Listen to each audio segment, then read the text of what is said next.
Olá, bom dia, aqui o pastor Odivan Velasco. Neste vídeo eu quero tentar responder a duas perguntas. Por que tentamos conhecer Deus?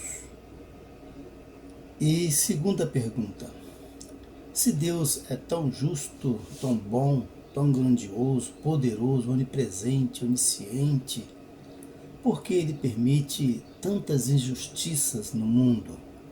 Será que Deus não se importa? Então vamos tomar como base o Salmo 139, que fala de alguns atributos de Deus, como por exemplo a onisciência, a onipresença e onipotência. Falando somente da onisciência, no Salmo 139, versículo 6, o salmista diz assim: tal ciência é para mim maravilhosíssima, tão alta que não a posso atingir.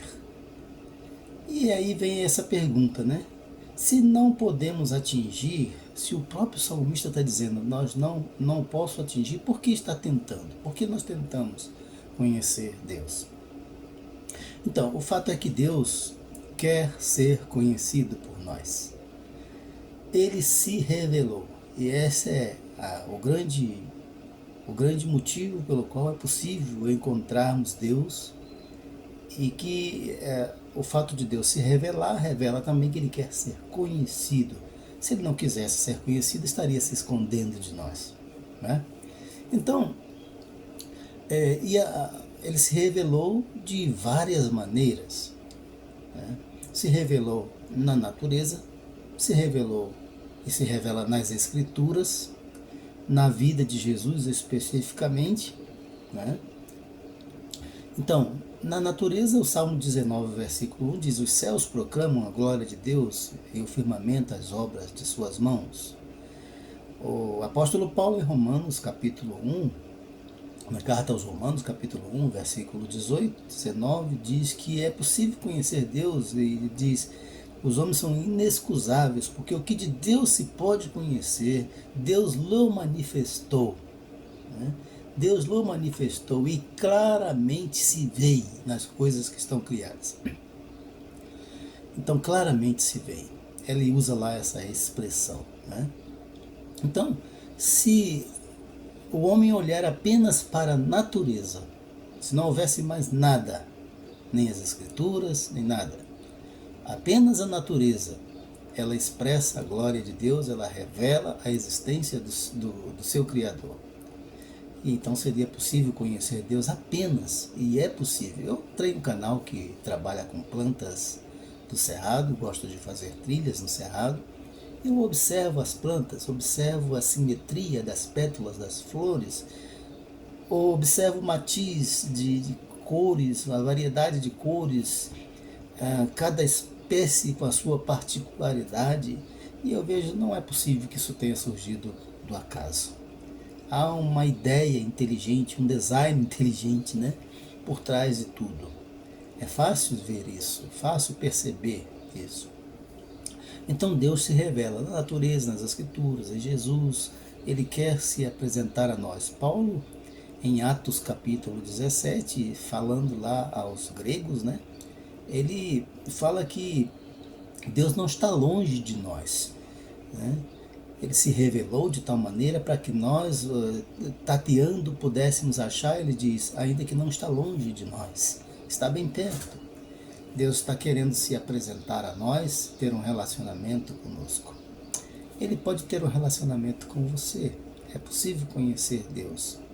Nas Escrituras, especificamente, particularmente, na vida de Jesus, Jesus diz, quem me vê a mim, vê o Pai. É possível conhecer Deus através dos ensinos de Jesus. Experimente isso. Você vai ver, vai conhecer e vai ver que é possível conhecer. Não vamos conhecer totalmente, é claro, mas vamos conhecer o suficiente para termos um relacionamento íntimo com Ele, e isso é o que importa. É isso que nos salva. Um relacionamento de fé. Falando em fé, essa é uma questão de fé, né? Os ateus, por exemplo, eles declaram que não há Deus, chegaram a essa conclusão por uma questão de falta de fé.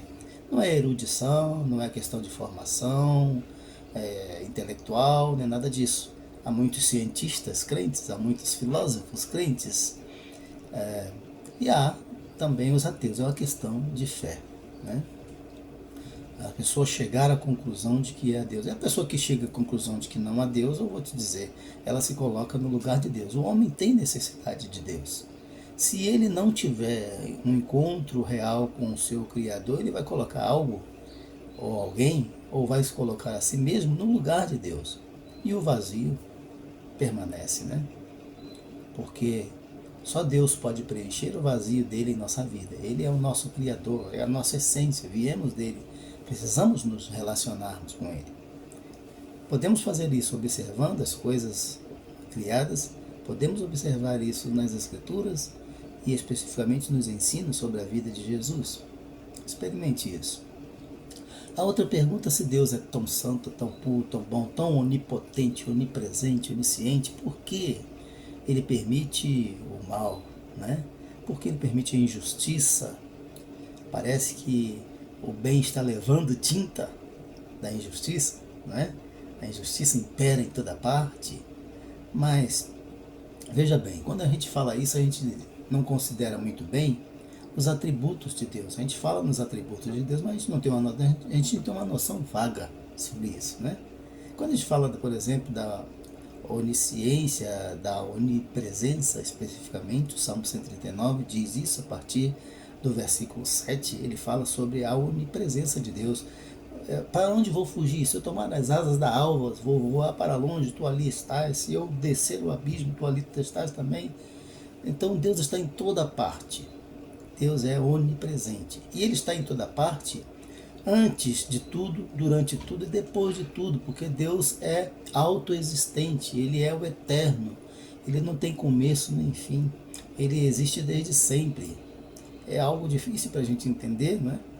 Porque nós temos começo, embora aí muitas pessoas divirjam que temos um fim, não temos, com a morte a gente acaba tudo. Eu acredito que não.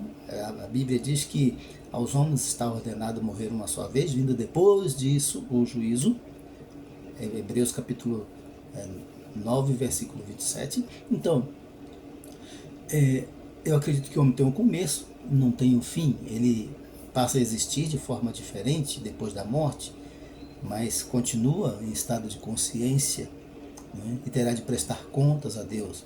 Agora Deus não tem começo nem fim. Como é que é isso, né?